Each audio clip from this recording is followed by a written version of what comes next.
नमस्कार प्रेक्षकांनो, ठरलं तर मग मालिकेच्या आजच्या म्हणजेच 11 जूनच्या भागात आपल्याला एक जबरदस्त असा ट्विस्ट पाहायला मिळणार आहे.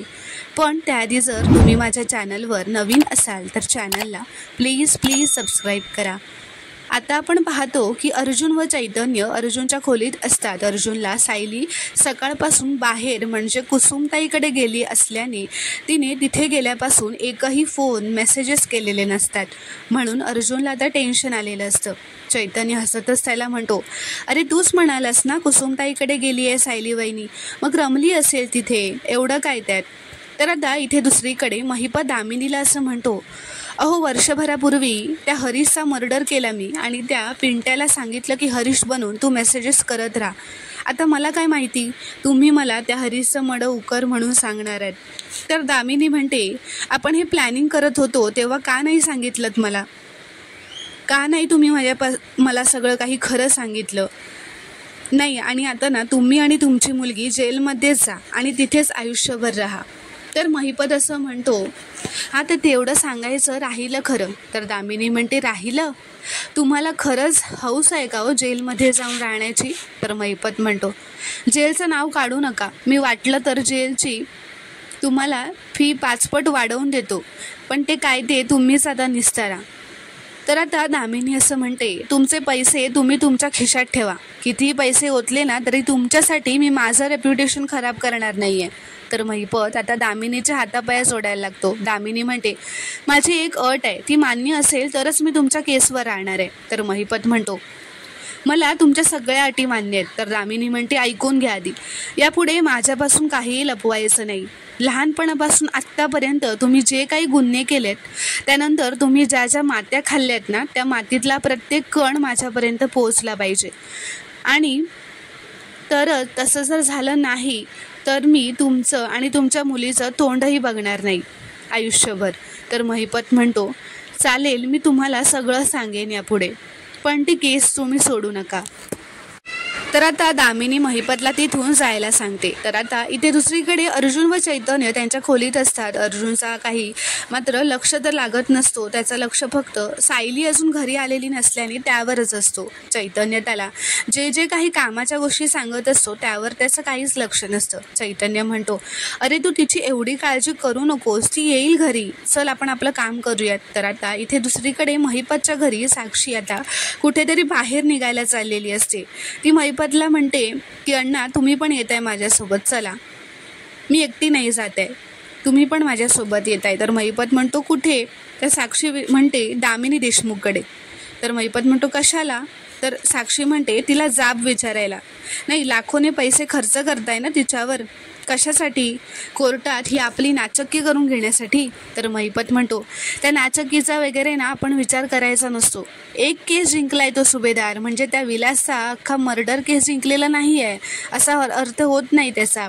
त्या साक्षी आता महिपतशीच उलट वाद घालत असते की अण्णा मला जोपर्यंत ही गॅरंटी मिळत नाही की आपणच केस जिंकणार आहोत तोपर्यंत मी शांत बसणार नाही आहे, तुम्ही येताय की नाही माझ्यासोबत. तर आता प्रियाने ह्यांचं सगळं बोलणं ऐकलेलं असतं. ती तिथे येते व म्हणते, अण्णा सर तुम्ही का ऐकत नाही साक्षीचं. तर महिपत म्हणतो, ए चिचुंद्रे, आमचं काय बोलणं चालू होतं तुला माहिती तरी आहे का, उगाच मध्ये येऊन नाक खुपसू नकोस. तर प्रिया म्हणते, मी सगळं ऐकलंय, मला असं वाटतंय साक्षी एकदम करेक्ट बोलली आहे. अर्जुन कोर्टात किती वरचढ ठरलाय हे बघितलं ना आपण. साक्षी म्हणते, अगं हीच गोष्ट मी ह्यांना समजवण्याचा प्रयत्न करते, पण ह्यांना काहीच हालचाल करायची नाही आहे.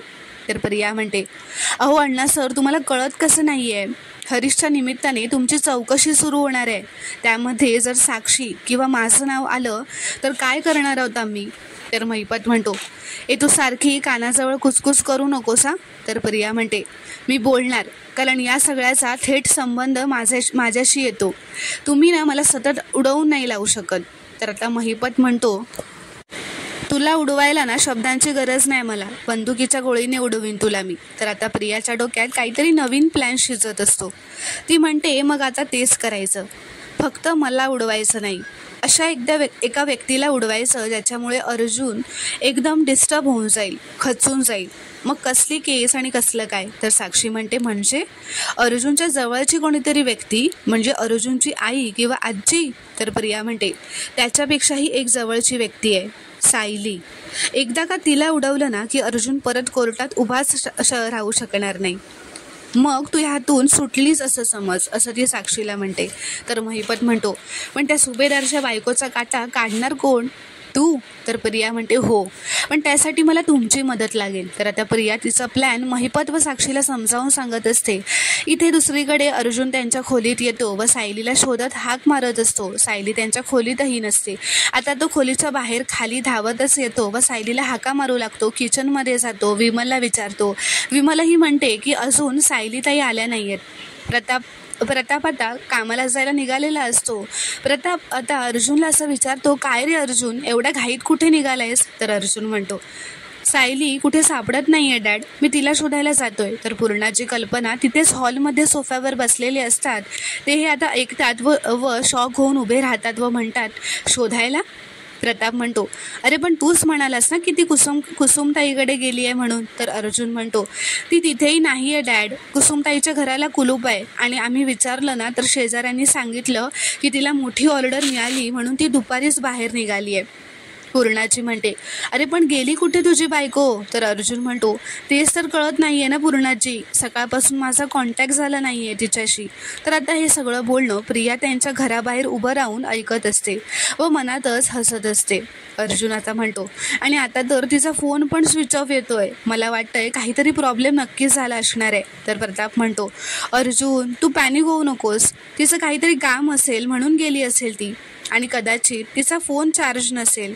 तर अर्जुन म्हणतो, ओ पण डॅड, ती दुसऱ्याच्या फोनवरून मला फोन करू शकली असती ना, ती जर कुसुमताईसोबत बाहेर गेली असती तर तिने मला इन्फॉर्म केलं असतं, ती असं नाही वागत. तर प्रताप म्हणतो, ती बेजबाबदारपणे वागणार नाही एवढं मात्र खरं आहे. तर अश्विन म्हणतो, पण तरीही मला असं वाटतं आपण जरा वेळ वाट बघूयात आणि नंतर शोधूयात. तर अर्जुन म्हणतो, नाही, मी चाललोय तिला आत्ताच शोधायला. तर अश्विन म्हणतो, थांब दादा, मी पण येतो तुझ्यासोबत. तर आता अर्जुन व अश्विन सायलीला शोधायला बाहेर निघतात. आता अर्जुन व अश्विन तिला शोधत त्यांच्या कारने रस्त्यावर आलेले असतात. रस्त्यावरच आता अर्जुन त्याची गाडी उभी करतो व ते बाहेर येतात व अर्जुन असं म्हणतो की सायली कुसुमताईकडे जाताना याच रस्त्याने गेली असणार, आपण इथेच विचारूया की तिला कोणी बघितलंय का ते. तर आता अर्जुन तिकडच्या आजूबाजूच्या लोकांना व दुकानदारांना सायलीचा फोटो दाखवून विचारत असतो की सायलीला कोणी कुठे पाहिलंय का. तर इथे दुसरीकडे प्रिया घरातच असते. तिने साक्षीला फोन केलेला असतो. ती फोनवर असं म्हणत असते, अगं प्लॅनचा परिणाम होतोय की नाही हे काय विचारतेस, इकडे येऊन बघ, सुभेदारांची तोंडं इतकी लटकली आहेत ना की असं वाटतंय पार जमिनीला टेकतील आता. तर साक्षी म्हणते, हे बघ, त्या सुभेदारांचं काय झालं हे मला जाणून घेण्यात ना अजिबात इंटरेस्ट नाही आहे.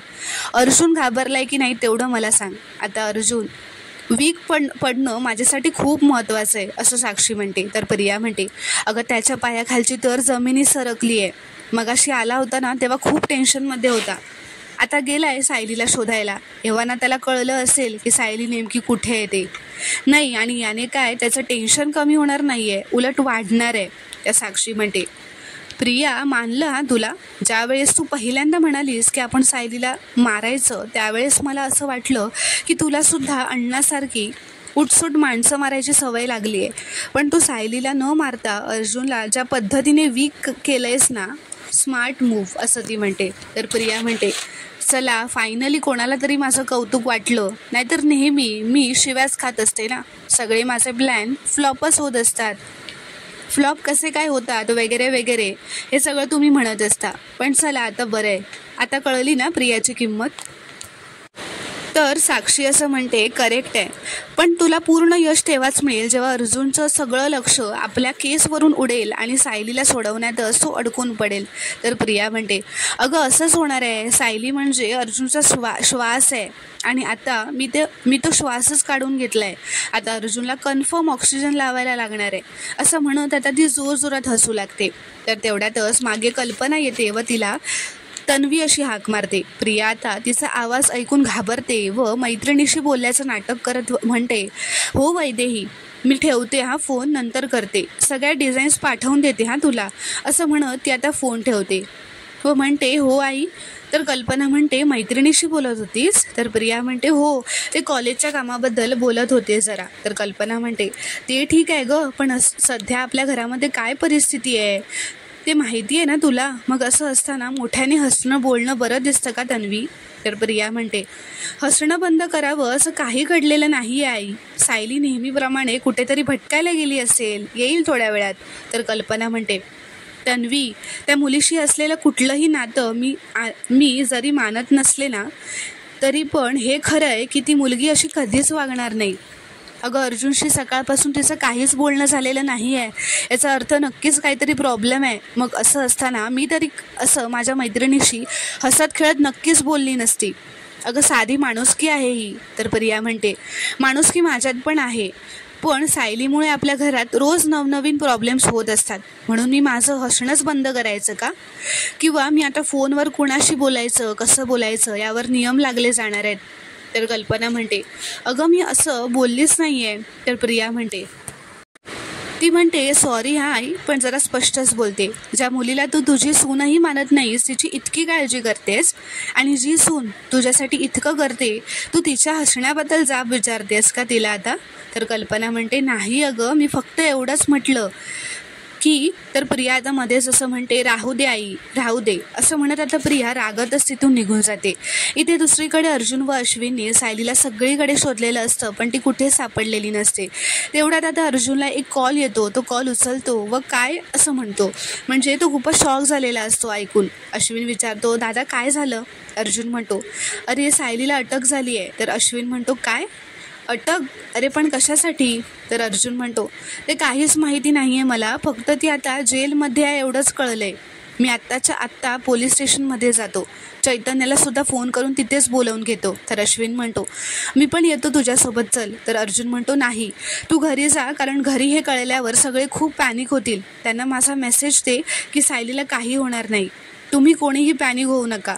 तर प्रेक्षकांनो, आता पुढील भागात काय घडणार हे पाहणं खूपच रोमांचक ठरणार आहे.